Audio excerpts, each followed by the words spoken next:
करो समीर, नीर निधि से धीर हो, वीर बने गंभीर, कूड़ तैर कर पालिया, भव सागर का तीर।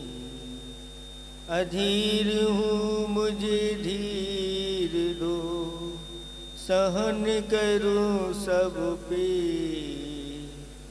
चीर चीर कर चिर लखूं, अंतर की तस्वीर। देवादिदेव 1008 कैवल्य कमलापति श्री आदिनाथ भगवान की। देवादिदेव 1008 वर्तमान शासन नायक महावीर भगवान की। परम पूज्य स्वाट आचार्य प्रवर गुरुवर श्री विद्यासागर जी महामुनिराज की। 3 कम 9 करोड़ मुनिराजों की जय।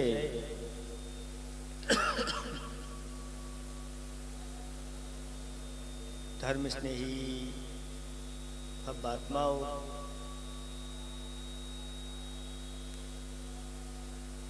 जीवन फिल्म, जीवन फिल्म, पाप खलनायक, पुण्य नायक। आवाज आ रही है? आप लोगों की व्यवस्था है?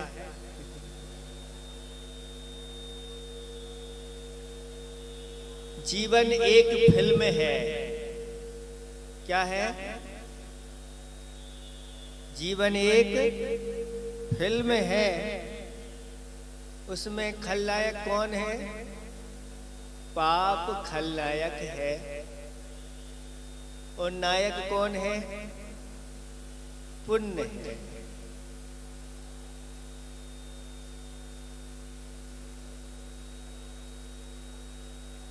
एक कथा के माध्यम से आप लोगों को ये पूरी फिल्म समझ में आ जाएगी। मगध देश में एक विशाल नगरी थी और उस नगरी का मुखिया धन धान्य वैभव आदि से वह परिपूर्ण था।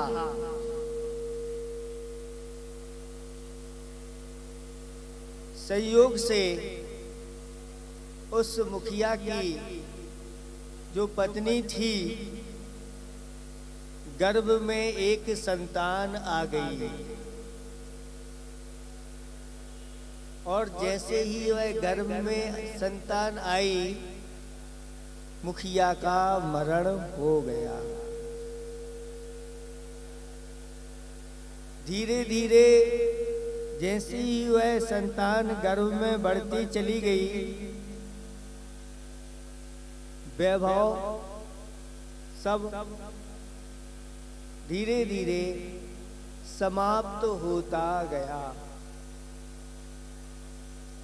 और जब उस बालक का जन्म हुआ तो धीरे धीरे परिवार कुटुंब वाल सब समाप्त होता गया। एक दिन ऐसा आया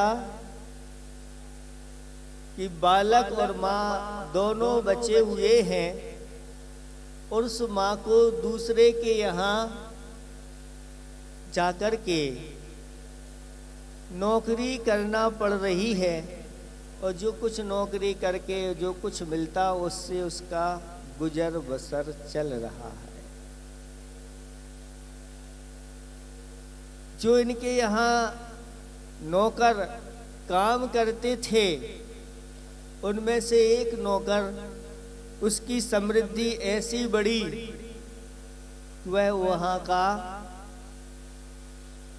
मालिक बन गया, उस नगर का मुखिया बन गया।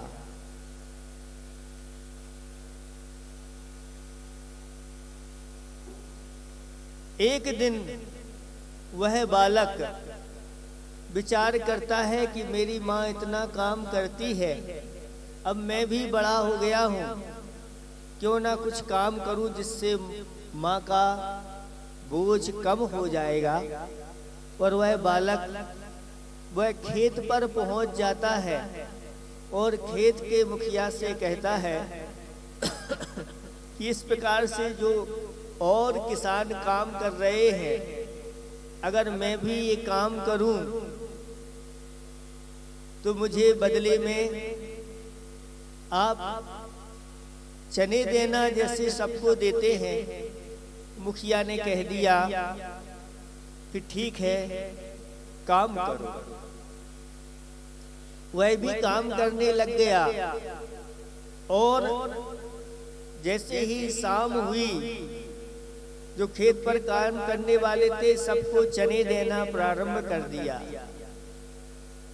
मजदूरी में अंत में बालक का नंबर आया। उस बालक से पूछा कि तुम किसके बालक हो?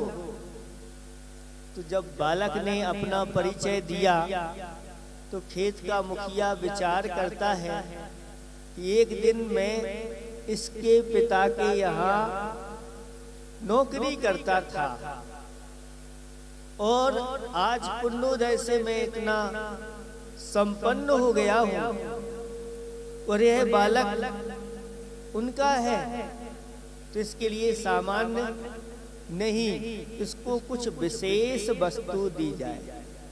और जेब में से असरफिया निकाली स्वर्ण की और उसके हाथ में रख दिया। और जैसे ही उसके हाथ में उन असरफियों को रखा, स्वर्ण मुद्राओं को रखा, वह स्वर्ण मुद्राएं क्या बन गई?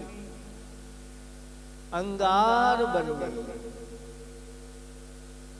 वह बालक कहता है, सबको आपने चने दिए, मुझे अंगार दे रहे हो? तब मुखिया विचार करता है कि इसका अभी दारुण पाप कर्म का उदय चल रहा है, और जब तीव्र पाप कर्म का उदय चलता है और कोई सहयोग भी करना चाहे तो वह सहयोग भी वियोग में बदल जाता है। वह सामग्री भी, सुख की सामग्री भी दुख के रूप में परिवर्तित हो जाती है। वह विचार करता है, कर्म की बड़ी विचित्रता है। जो पहले मालिक हुआ करते थे वह अब नौकर बन गए हैं, और जो नौकर हुआ करते थे वो मालिक बन गए। जो बेर बीन खाते थे वे बेर बेर खाते हैं, और जो बेर बेर खाते थे वे बेर बीन खाते। ये सब किसकी महिमा है? तो कहते हैं जीवन में ये सब पाप और पुण्य का ही खेल है। पाप खलनायक बनकर के अपने जीवन में आता है और प्राणी की बहुत बुरी दशा कर देता है, और जब पुण्य नायक बन करके आता है तो फिर कहना ही क्या। उसने कहा, मुझे और कोई चीज नहीं चाहिए, मुझे तो चने दे दो जैसे सबको दे रहे हो। तो मालिक ने एक पोटली में इसको चने भर करके दे दिए। वह चने लेकर के घर वापस लौट रहा है, लेकिन कर्म का उदय ऐसा था कि उस पोटली में छेद था। धीरे धीरे वह चने कम होते चले गए और जब घर पहुंचता है तो बहुत कम चने बचे हुए थे। माँ पूछती है कि बेटा तुम कहाँ गए थे? तो वह बेटा अपनी पूरी कहानी बता देता है और जब माँ सुनती है कि ये वहाँ काम करने गया था जहाँ वह पहले मेरा नौकर था, तो माँ विचार करती कि अब ऐसे स्थान पर रहना ठीक नहीं है। उस चने के माध्यम से माँ ने कलेवा बनाया और कलेवा बना करके और बेटे को लेकर के वह निकल गई उस नगर से। और पहुँचते पहुँचते अवंती देश के एक ग्राम में वह पहुँचती है। उस ग्राम का जो मुखिया था उसके दल्लान में जाकर के बैठ जाती है। जब वह मुखिया बाहर आता है और पूछता है कि माँ तुम कहाँ से आई हो, कहाँ जा रही हो, तो माँ कहती है कि मैं अभागिन हूँ और काम की तलाश में हूँ, जहाँ मुझे काम मिलेगा वहीं मैं जा रही हूँ।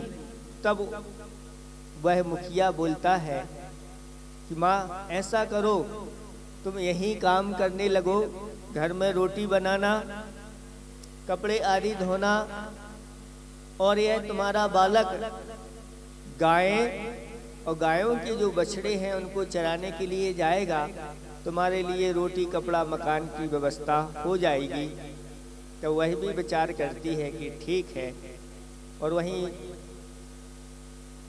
एक पास में कुटिया की व्यवस्था हो जाती है और प्रतिदिन का ये कार्य प्रारंभ हो जाता है।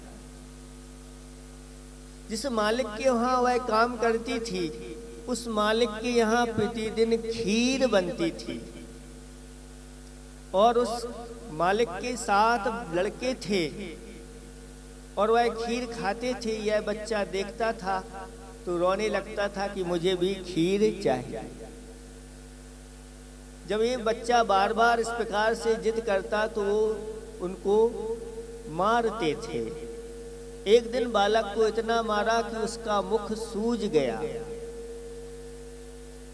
और उस घर के मुखिया ने उस बालक से पूछा कि तुम्हारा ये मुख सूजा हुआ क्यों लग रहा है, फूला हुआ क्यों लग रहा है।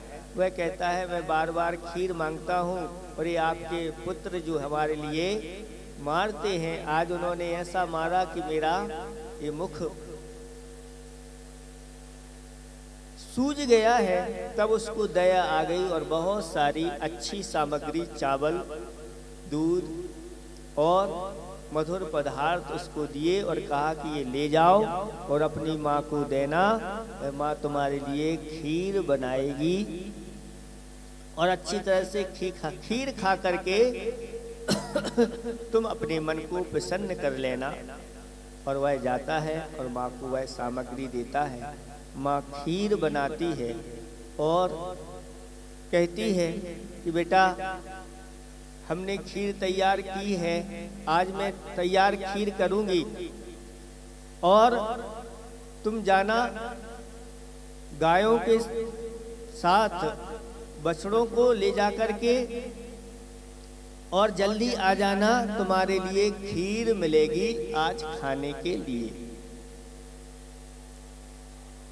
वह बछड़ों के साथ जंगल चला जाता है, उनको छोड़ करके बहुत जल्दी आ जाता है। इधर माँ ने खीर बनाई हुई थी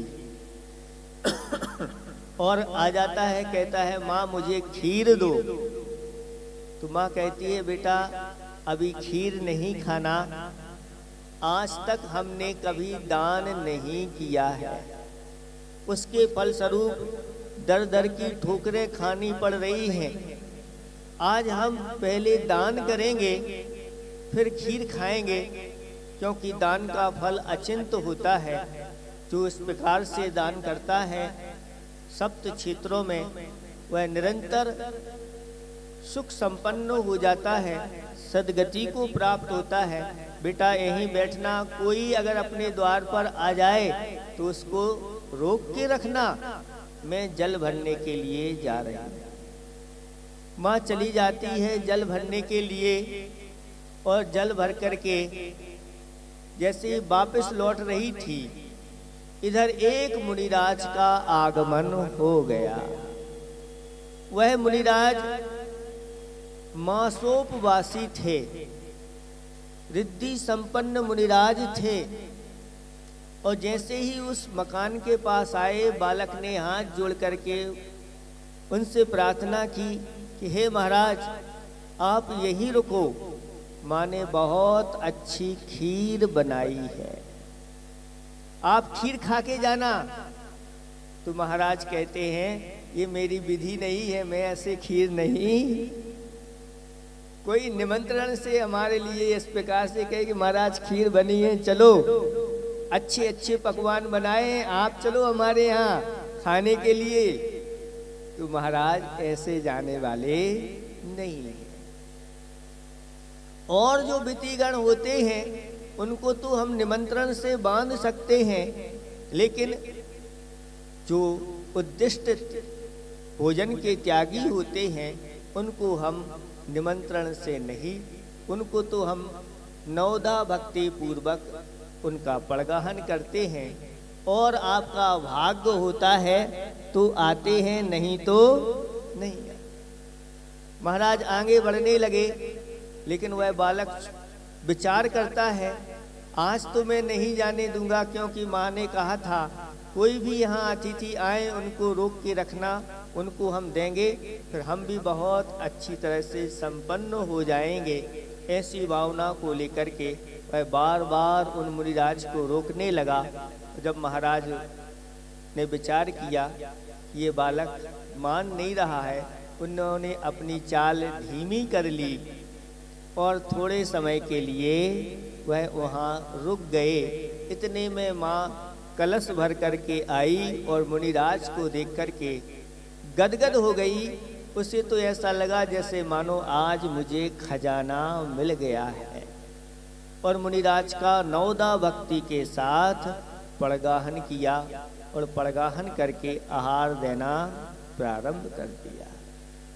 बालक वहीं द्वार पर बैठा है, वह बालक भी बहुत प्रसन्न हो रहा है और माँ से कहता है, माँ और दो और दो, मेरी तरफ से भी महाराज को खीर चलाओ। और खीर महाराज को दे दी जा रही है। महाराज साम्य भाव से उस खीर का आहार कर रहे हैं और आहार करते करते महाराज के आहार पूर्ण हो गए और जो खीर का पात्र था वह ज्यों का त्यों भरा रखा है, खाली नहीं हुआ। महाराज ने आहार किया, आहार करके वहां से विहार कर दिया और माँ ने बेटा को बुलाया कि बेटा आज भरपेट खीर खा ले, जितनी खीर खाना है खा ले। और उस बालक ने भरपेट खीर खाई, माँ ने भी भरपेट खीर खाई, लेकिन पात्र ज्यों का त्यों भरा हुआ है, खाली नहीं हो रहा। इसको देख करके वह बड़ी प्रसन्न हुई कि महाराज का ही ये प्रताप है कि आज पात्र खाली नहीं हो रहा है। क्यों ना जिसके यहाँ मैं काम करती हूँ उन सबको बुला करके और उनको खीर खिलाई जाए। सातों बालक और मुखिया का जो परिवार था उन सबको निमंत्रण दे आई और उनने आकर के यथेच्छ भरपूर खीर खाई और खीर खाने के बाद पात्र ज्यों का त्यों भरा हुआ है।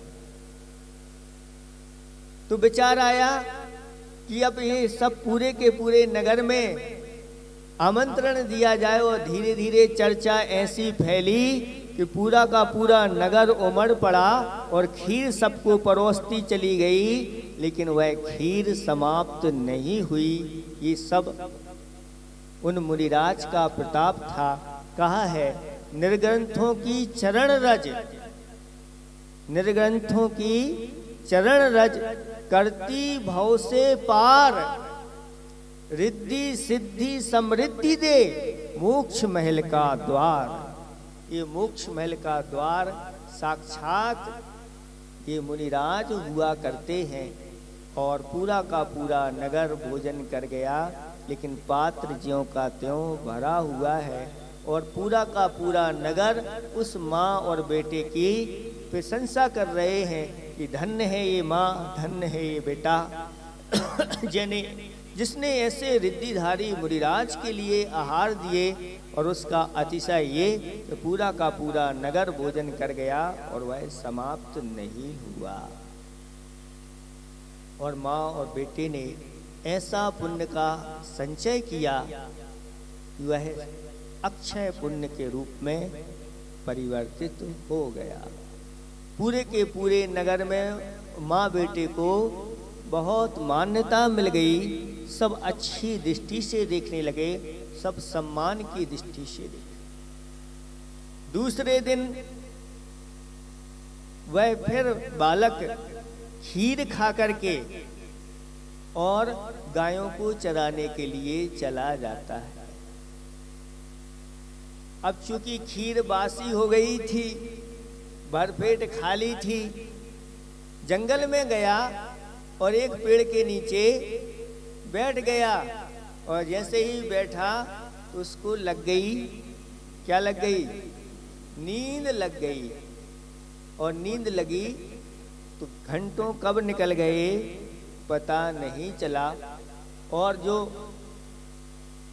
गाय और बछड़े थे वो वापस पुनः घर लौट गए, ये लौटा नहीं। तब माँ को चिंता हो गई कि बालक अभी तक लौटा क्यों नहीं।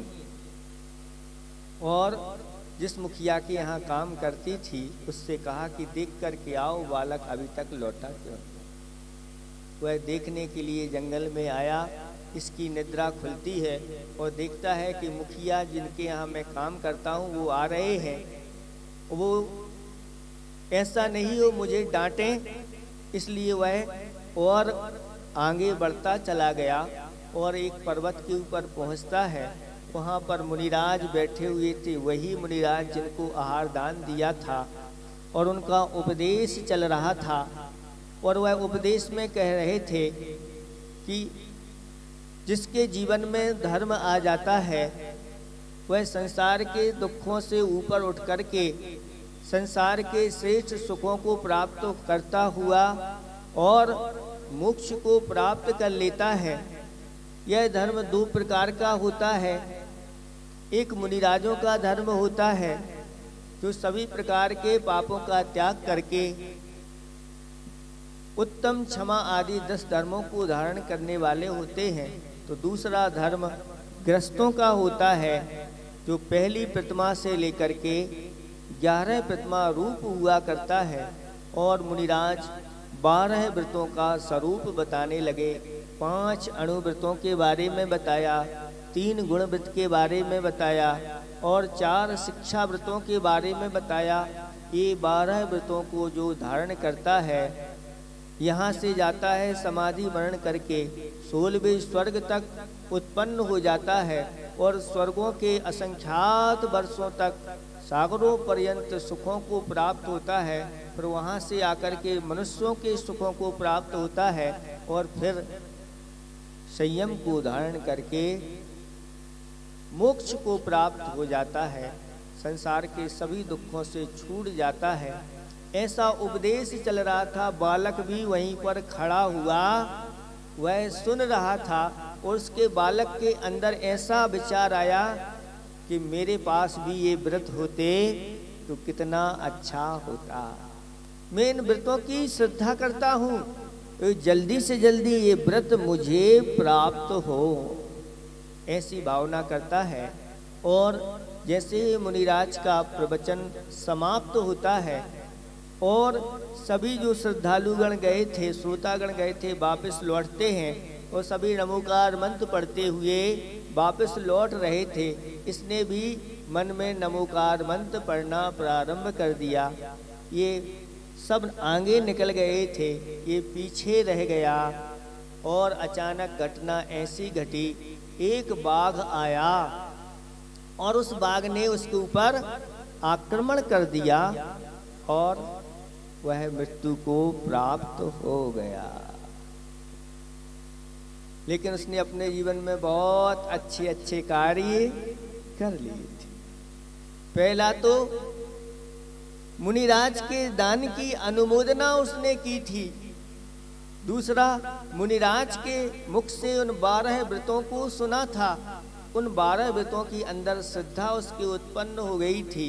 तीसरा, णमोकार मंत्र पढ़ते हुए वह जा रहा था और मृत्यु को प्राप्त हो गया और पहले स्वर्ग में जाकर के महारिद्धिधारी देव बन गया।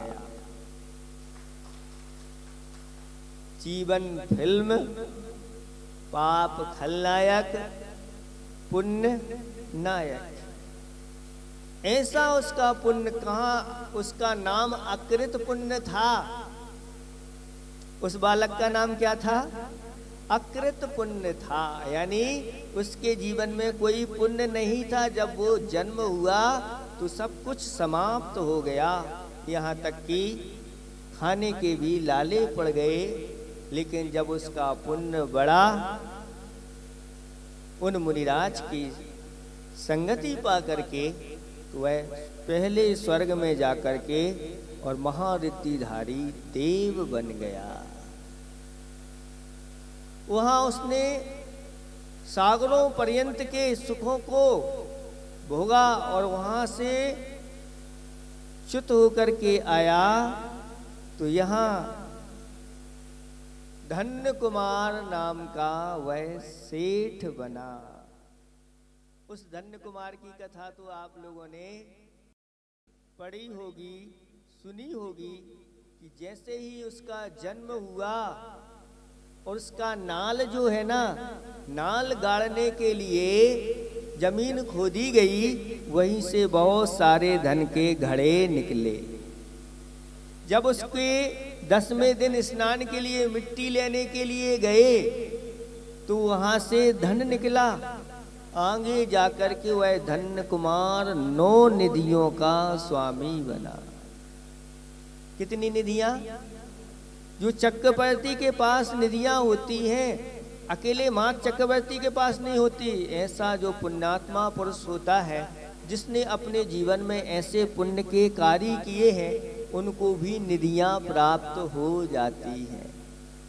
ऐसी ये 9 निधियां होती हैं कि एक एक निधि के रक्षा करने वाले हजार हजार देव होते हैं।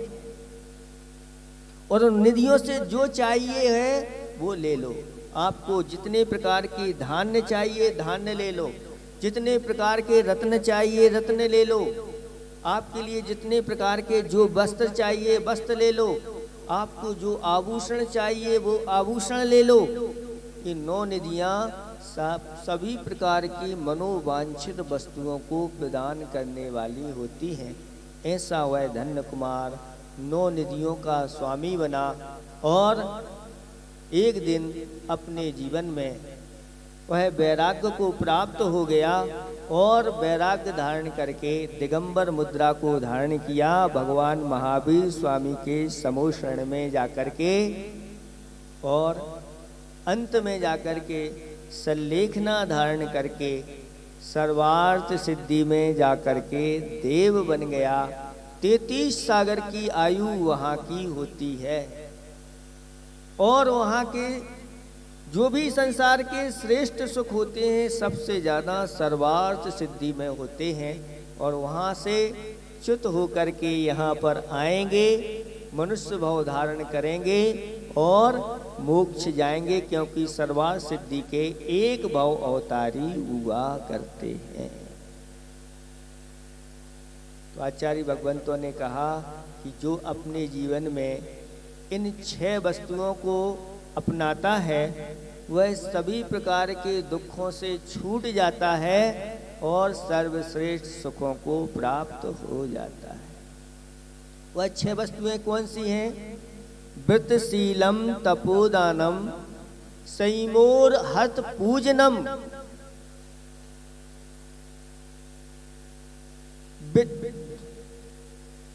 कौन कौन सी चीजें हो गई? फिर से सुने। वृतशीलम तपोदानम संयमोर हर्त पूजनम, यानी जो अपने जीवन में व्रतों को करता है। व्रत कौन से? अनेक प्रकार के व्रत होते हैं। कर्मदहन के भी व्रत हैं, 64 रिद्धि के व्रत हैं, अष्टमी चतुर्दशी के व्रत हैं, 16 कारण हैं, 10 लक्षण हैं, रत्नात्रय हैं, आदि आदि अनेक व्रतों के नाम आचार्य भगवंतों ने बताए हैं।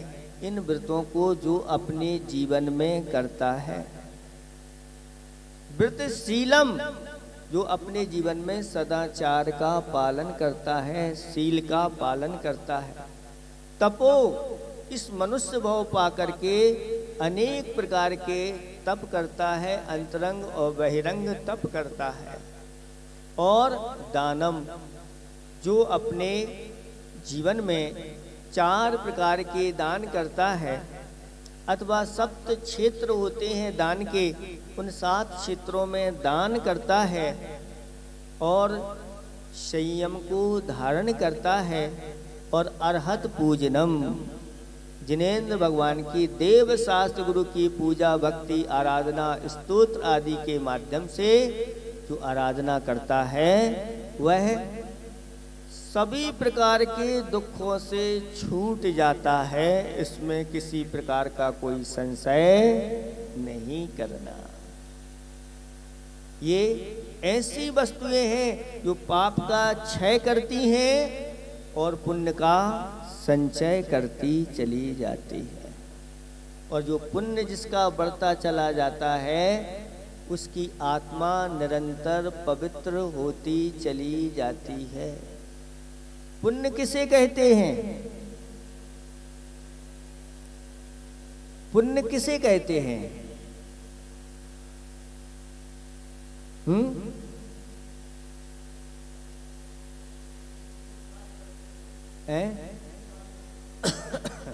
जो शुभ कार्य करते हैं वो पुण्य। पुण्य की परिभाषा क्या है? पुण्य का लक्षण क्या है? पाप से बचाए। हाँ, बहुत अच्छी परिभाषा पूज्यपाद स्वामी महाराज ने बताई है कि जो आत्मा को पवित्र करे वह पुण्य है। क्या है? जो आत्मा को पवित्र करे वह पुण्य है। लेकिन जब अध्यात्म ग्रंथ पढ़ते हैं तो अध्यात्म ग्रंथ में कहते हैं क्या? ये पुण्य और पाप दोनों क्या है? ये बेड़ी है। तो बताओ कौन बेड़ी पहनना चाहेगा?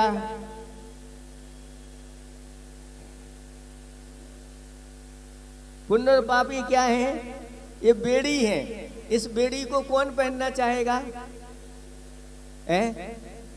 कोई नहीं। तो पुण्य जरूरी, पुण्य चाहना अच्छा नहीं है। अध्यात्म ग्रंथ पढ़ोगे तो आपको पुण्य बिल्कुल ऐसा लगेगा कि हे है, अब तो इसको छोड़। हाँ, लेकिन अन्य ग्रंथों में पुण्य की महिमा ऐसी बताई गई है कि पुण्य फला अरहंता। अब कौन अरहंत नहीं बनना चाहता बताओ? वही कुंद कुंद स्वामी महाराज कहते हैं कि पुण्य फला अरहंता। कौन अरहंत पद को नहीं चाहता? अगर अरहंत पद चाहते हो तो पुण्य के कार्य करिए आप, क्योंकि बिना अरहंत बने सिद्ध नहीं बन सकते। आज तक जितने सिद्ध बने हैं संसार से पार हुए हैं अरहंत बन करके। और जब 1008 नाम अरहंतों के लिए जाते हैं, स्तुति की जाती है, तो उसमें एक अरहंत भगवान का कौन सा नाम है? पुण्यात्मा। पुण्य आत्मा है। जितनी पुण्य की सामग्री है वो सब उनके पास है। जैसी पुण्य की सामग्री उनके पास होती है दुनिया में किसी के पास, कभी उनने पुण्य नहीं छोड़ा और आप अभी से पुण्य छोड़ने लग रहे हो। कुछ लोग स्वाध्याय करके और पुण्य को हे करके पुण्य की क्रियाएं बंद कर दी। मुनिराजों को नमस्कार नहीं करते, आहार दान उनके लिए नहीं देते, क्योंकि इससे पुण्य बंद हो जाएगा। और पुण्य बंद होगा तो बंद सो संसार, और संसार सो दुख। ऐसी पट्टी पढ़ाई जाती है। लेकिन इस पट्टी को नहीं पढ़ना बंधुओं, क्योंकि ये पुण्य हमारे लिए अपनी आत्मा को पवित्र करने वाला है। सम्यक दृष्टि का पुण्य बहुत जल्दी संसार से पार करा देता है, क्योंकि पुण्य की भूमि पर बैठ कर के ही मुक्ति की प्राप्ति होती है। अगर पुण्य छोड़ दोगे तो हाथ में क्या लगेगा? पाप के कार्य तो छोड़ नहीं रहे, सारे संसार के कार्य करते हैं, और लेकिन जब उपदेश देने लगते हैं तो पुण्य को ऐसा हे बता देते हैं कि लोग उन क्रियाओं से बहुत दूर हो जाते हैं। तो अगर उन क्रियाओं से दूर हो जाएंगे तो जीवन कैसा हो जाएगा? पापमय हो जाएगा। और अगर पाप का संचय होगा तो आत्मा मलिन हो जाएगी, और आत्मा मलिन होगी तो चारों गतियों के दुखों को उठाना पड़ेगा। इसलिए ऐसे धर्म के कार्यों को, ऐसे पुण्य के कार्यों को निरंतर करते रहना चाहिए। उस बालक ने ऐसे दान की अनुमोदना की, उस नमोकार मंत्र के ऊपर श्रद्धान रखा, उन व्रतों के ऊपर श्रद्धान, ये व्रत मुझे प्राप्त हो, तो इतना वह वैभव को प्राप्त हो गया। फिर अपने जीवन में जो व्रतों को धारण करता है वह क्यों नहीं ऐसे वैभव को प्राप्त होगा? होगा ही होगा, इसमें किसी प्रकार का कोई संशय नहीं करना चाहिए। इसलिए अपने जीवन को पुण्य से इतना भर दो, इतना भर दो कि भगवान भी पूछें कि तुम्हारे लिए क्या चाहिए, मांगो, वो सब आपके लिए मिलेगा। बस उस पुण्य को प्राप्त करके गाफिल नहीं होना, उस पुण्य में आकर के ऐसे नहीं डूब जाना कि जिनके माध्यम से मुझे ये सब कुछ मिला है उन्हीं को भूल जाओ। देव शास्त्र गुरु के माध्यम से मुझे ये सब कुछ वैभव मिला है, और उस पुण्य में ऐसे डूब जाओ कि विषय कसाओं में अपना जीवन गंवा दो। तो ऐसा पुण्य भगवान से नहीं मांगना। हे भगवान, ऐसा पुण्य मुझे नहीं चाहिए जो मुझे कहाँ ले जाए? दुर्गति में ले जाए। ऐसा पुण्य नहीं चाहिए, लेकिन ऐसा पुण्य तो चाहिए जो सदगति को प्राप्त करके अंत में पंचम गति यानी मोक्ष को प्राप्त करा दे। ऐसे पुण्य से कभी दूर नहीं रहना, ऐसे पुण्य के कार्य निरंतर सतत करते रहना। ये मनुष्य जीवन बहुत दुर्लभता से मिला है। अगर इसमें कहीं हम भटक गए तो फिर मिलना बहुत मुश्किल है। जैसे एक बहुत बड़ा रेगिस्तान है और बालू का बहुत बड़ा ढेर लगा हुआ है, उसमें एक छोटी सी कणिका हीरे की गुम गई है। अब उसको ढूंढिए, बहुत मुश्किल है। चौराहा है, चारों ओर से चल रहा है, भीड़ है निरंतर, और उस पर आपकी थैली गिर गई है रत्नों से भरी हुई। भूल से आगे पहुंच गए, अरे थैली कहाँ गई? वापस आए तो मिलेगी क्या? है? नहीं मिलेगी। और अगर मिल गई तो बस यही पार्श्वनाथ भगवान है, इनकी कृपा है। नीचे महावीर भगवान बैठे हैं, उनकी कृपा है। ऐसे ही हमारे आचार्य भगवान कहते हैं कि मनुष्य पर्याय भी ऐसे ही मिल गई है, और कोई देव शास्त्र गुरु की विशेष कृपा अपने ऊपर हो गई है। तो इस मनुष्य जीवन को ऐसे ही अच्छे अच्छे कार्यों में आप लगाएं और अपने आप को पवित्र बनाएं। इन्हीं भावना के साथ अहिंसा परमो धर्म की।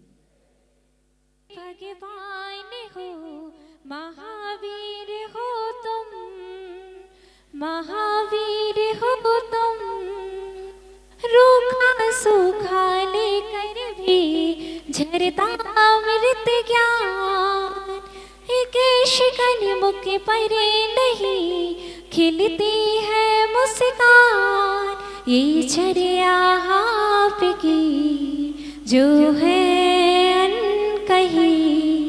गुरुदेव तपस्या से ये धरती है थमी, मेरे गुरुवर विद्यासागर शिल्पकार हो तुम।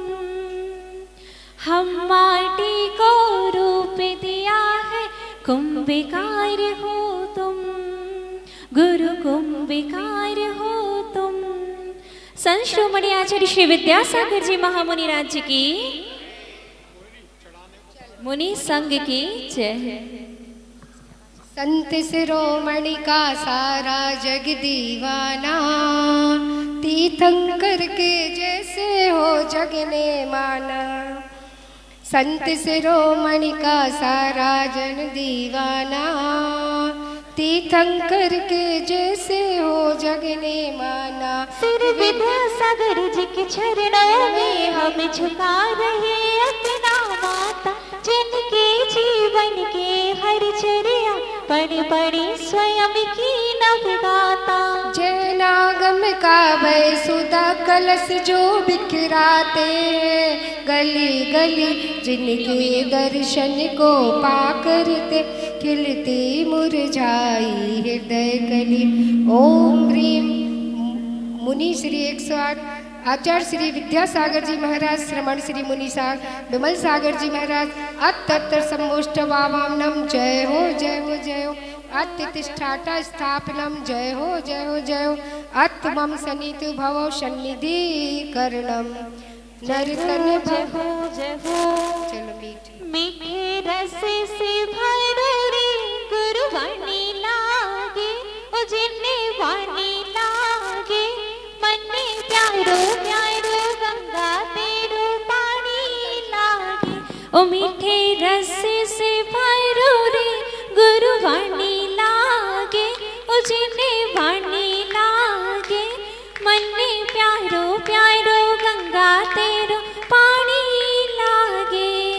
सांसारिक विषयों में पढ़कर मैंने अपने को भरमाया, इस राग द्वेष की वैतरणी से अभी तक पार नहीं पाया।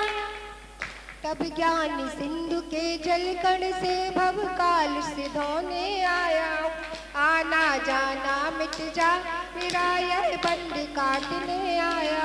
गुरुवाणी भी तो विनाशी सुहानी लागे, जिन्हें वाणी लागे मन में प्यारो प्यारो गंगा तेरो पानी लागे। विद्यासागर जी महाराज, श्रीमण श्री विमल सागर जी महाराज, जन्म जरा मृत्यु विनाशनाय जलम निपामती स्वाहा। यह नर तन कठन रतन अनमोल, इसे पानी में मत डालो। पूजन कर लो पुण्य कमा लो, सिरज के गुण गा लो। चलो सिंहपुर जी को चालो, आचार्य श्री जी की पूजा कर लो, पुण्य कमा लो रे। क्रोध अनल में जल जल करे अपना सर्वस्व लुटाया है, निज शांति स्वरूप न जान सका जीवन भरी से बुलाया है। चंदन सम शीतलता पाने अब शरण तुम्हारी आया हूँ। संसार ताप मिट जाए मेरा, चंदन वंदन को लाया हूँ। नर तन रतन अमूल्य से पानी में मत डालो। ओम ह्रीम आचार्य श्री विद्यासागर मुनिंद्राय, श्रमण मुनि विमल सागर जी मुनिंद्राय, संसार ताप विनाशनाय चंदनम निपामती स्वाहा। मेरी झोली छोटी पड़ गई रे, इतना दिया मेरे गुरुवर। मेरी झोली छोटी पड़ गई रे, इतना दिया मेरे गुरुवर। आहार किया तब भी दिया, विहार किया तब भी दिया, निहार किया तब भी दिया। इतना दिया इतना दिया इतना दिया मेरे गुरुवर। मेरी झोली छोटी पड़ गई रे, इतना दिया मेरे गुरुवर। जड़ को ना मैंने जड़ समझा, नहीं अक्षय निधि को पहचान। अपने तो केवल सपने थे, भ्रम और जगत का भटकाना। चरणों में अर्पित अक्षत है, अक्षय पद मुझको मिल जावे। तब ज्ञान अरुण की किरणों से यह हृदय कमल भी खिल जाए। इतना दिया इतना दिया नदियाँ मेरे गुरुवर, मेरी झोली छोटी पड़ गई रे। इतना दिया मेरे गुरुवर, मेरी झोली छोटी पड़ गई रे। इतना दिया। ओम ह्रीम आचार्य श्री विद्यासागर जी मुनिंद्राय, श्रवण श्री विमल सागर जी मुनिंद्राय, अक्षय प्राप्त अक्षतम निपामती स्वाहा। विद्यासागर मेरे सिंधु है ज्ञान के, ज्ञान का इनमें कोई ठिकाना नहीं। अपने दिल में याद रखना सदा, एक पल को भी इनको भुलाना नहीं। विद्यासागर मेरे जड़ को ना मैंने जड़ समझा नहीं, अक्षय निधि को पहचाना।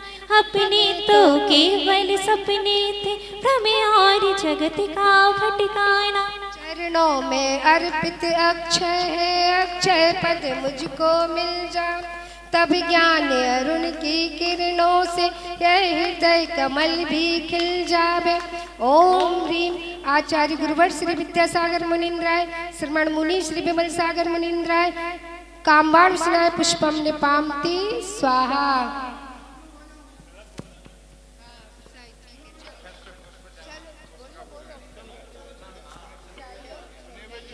सावलिया पारसना शिखर पर भला विराजा जी। सावलिया पारसना शिखर पर भला विराजा जी। भला विराजा जी, ओ बाबा मैं तो भला विराजा जी। भला विराजा जी, ओ बाबा मैं तो भला विराजा जी। सावलिया पारसना शिखर पर भला विराजा जी। इस क्षुधा रोग की व्यथा कथा भव्य भव्य में कहता आया। अति भक्ष अभक्ष लखे फिर भी मन तृप्त नहीं कर पाया हूँ। समर्पित करके मैं तृष्णा की भूख मिटाऊंगा, अब और अधिक ना भटक सकूं, यह अंतर बोध जलाऊंगा। ओम ह्रीम आचार्य श्री विद्यासागर मुनिंद्राय, श्रवण मुनि श्री विमल सागर जी मुनिंद्राय, क्षुधारु कृष्णाय निवेदम निपामती स्वाहा। भोले भाले गुरुवर की धीमी धीमी चाल, भोले भाले गुरुवर की धीमी धीमी चाल। बोले अनमोल गुरुवर वाणी है विशाल, ना ही कोई वस्त्र ओढ़े ना ही कोई चाल। ज्ञान ध्यान तब से काटे कर मोके जाल। भोले भाले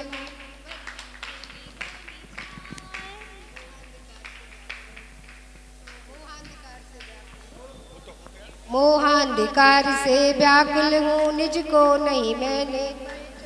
मेरा के द्वेष में लिप्त रहा, इसे हाथ रहा बस बचताना।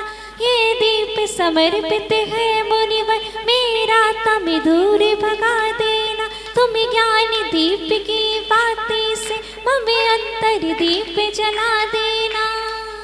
ओम ह्रीम आचार्य श्री विमल सागर जी मुनि विद्यासागर जी मुनिंद्राय, श्रवण मुनि विमल सागर जी मुनिंद्राय, महामोहनकार महर्षि दीपम निपामती स्वाहा। इन्हें असुर कर्म ने घेरा है, मैंने अब तक यह माना था। कर्म तज कर्म को चाह रहा अपनाना था। शुभ अशुभ कर्म सब पुदल है, मैं इन्हें जलाने आया हूँ। इसीलिए तब चरणों में अब धूप चढ़ाने आया हूँ। ओम ह्रीम अष्टोत्तर आचार्य श्री विद्यासागर मुनीन्द्राय, श्री विमल सागर मुनीन्द्राय, अष्टरम दयनाय धूपम निर्पामती। पलके ही पलके बिछाएंगे, जिस दिन प्यारे गुरुवर भोपाल आएंगे। पलके ही पलके बिछाएंगे, जिस दिन प्यारे गुरुवर भोपाल आएंगे। हम तो हैं गुरुवर के जन्मों से दीवाने, मीठे मीठे मीठे मीठे भजन सुनाएंगे, जिस दिन प्यारे गुरुवर को पालाएंगे। भोगों को इतना भोगा कि खुद को ही भोग बना डाला, साधे और साधक का अंतर मैंने आज मिटा डाला। मैं चिदानंद में लीन रहो, पूजा का ये फल पाना है, पाना था जिसके द्वारा वह मिल बैठा, ठिकाना है। ओम ग्रीम अष्टोत्तर आचार्य श्री विद्यासागर मुनीन्द्राय एवं विमल सागर मुनीन्द्राय मोक्ष फल प्राप्त है, फलम नृपांति स्वाहा। जो राह चुनी गुरुवर उस राह पे राही चलते जाना रे, चाहे कितने कठिन हो राह दिए बन जलते जाना रे, उस राह पे राही चलते जाना। जग के वैभव को पाकर मैं निस दिन कैसा मस्त रहा, चारों गतियों की ठोकर को खाने में ही अव्यस्त रहा। मैं हूँ स्वतंत्र ज्ञाता दृष्टा, मेरा पर से क्या नाता है, कैसे अनर्घ पद पा जाओ, अरुण भावना भाता है। ओम ग्रीम अष्टोत्तर आचार्य श्री विद्यासागर मुनीन्द्राय एवं विमल सागर मुनीन्द्राय अर्घम नृपांति स्वाहा। पीछे पीछे इतना बता तूने कौन सा पुण्य किया है, खुश होकर गुरुवर ने तुझे हाथों में थाम लिया है। पीछे बोलो ना, ओ पीछे बोलो ना, हे गुरुवर तेरे गुण गाने अर्पित है जीवन के क्षण, अर्चन के सुमन समर्पित है हर साई जग की के कर कर। कर्नाटक के सदलगा ग्राम में मुनिवर तुमने जन्म लिया, मल्लप्पा पूज पिता श्री अरु समय मते कृत कृत्य किया। बचपन के सब व्यादर में विद्या के सागर उमड़ पड़े, मुनराज देश भूषण जी से तुम ब्रह्मचर्य व्रत लेकर पड़े। पीछे बोलो ना, ओ पीछे बोलो ना, आचार्य ज्ञान सागर ने सन 68 में मुनिपद थे डाला, अजमेर नगर में हुआ उदित मानो रवि तम हरने वाला। परिवार तुम्हारा सबका सब जिन पथ पर चलने वाला है, भय भेद ज्ञान की छैनी से गिरिघर में काटने वाला है। तुम स्वयं तीर्थ से पावन हो, तुम लो अपने में समझदार, तुम साधवाद के प्रस्तोता, वाणी वीणा की मधुरता। तुम कुंद कुंद के कुंदन से कुंदन सा जग को कर देने, तुम निकल पड़े बस इसीलिए भटके अटकों को पथ दे। ओ पीछे बोलो ना, ओ पीछे बोलो ना, मंद मंद मुस्कान सदा चेहरे पर बिखरी रहती है, वाणी कल्याणी है अनुपम करुणा के झरमे झरते। तुम में कैसा सम्मोहन है, या है कोई जादू टोना, जो दर्श तुम्हारे कर जाता नहीं चाहे कभी पिघल होना। इस अल्प उम्र में भी तुमने साहित्य सृजन अति कर डाला, जैन गीत गाकर में तुमने मानो सागर भर डाला। है शब्द नहीं गुण गाने को, गाना भी मेरा अनजाना। स्वर ताल शब्द में क्या जानूं, केवल भक्ति में रम जाना। बाबों की निर्मल सरिता में अब गाहन करने आया हूँ, मेरा सारा दुख दर्द हरो, जय अर्घ बैठने आया। हे तप मूर्ति हे आराधक, हे योगीश्वर हे महासंत, हे अरुण काम ना देख सक, युग युग तक आगामी बसम। ओम प्रेम अष्टोत्तर सत आचार्य श्री विद्यासागर मुनीन्द्राय एवं विमल सागर मुनीन्द्राय अनर्घ पद प्राप्ताय पूर्णगम निर्पाम के स्वाहा। गुरुवर पनाहों में हमें रखना, सीखे जिन धर्म पर चलना। कपट कर्म चोरी बेईमानी और हिंसा से हमको बचाना। नाली का बन जाऊं ना पानी, निर्मल गंगा जल ही बनाना। अपनी निगाहों में हमें रखना, सीखे जिन धर्म पर चलना। जिन्होंने भी अभी अर्घ नहीं चढ़ाया है, महाराष्ट्री का अर्घ चढ़ा है, पीछे से सभी भाभियां और आंटियां आ जाएं। समय समय पर समय सारे का सारे बताते हैं गुरुवर, समय समय पर साथी बनकर साथ निभाते हैं गुरुवर। समय समय पर माता पिता सा प्यार लुटाते हैं गुरुवर, समय समय पर मांझी बनकर पार लगाते हैं गुरुवर। ओम रूम श्री विमल सागर चंद्राय, इनके पावन चरणारविंद में मन वचन काया से चला दीर्घम निर्विपामिति।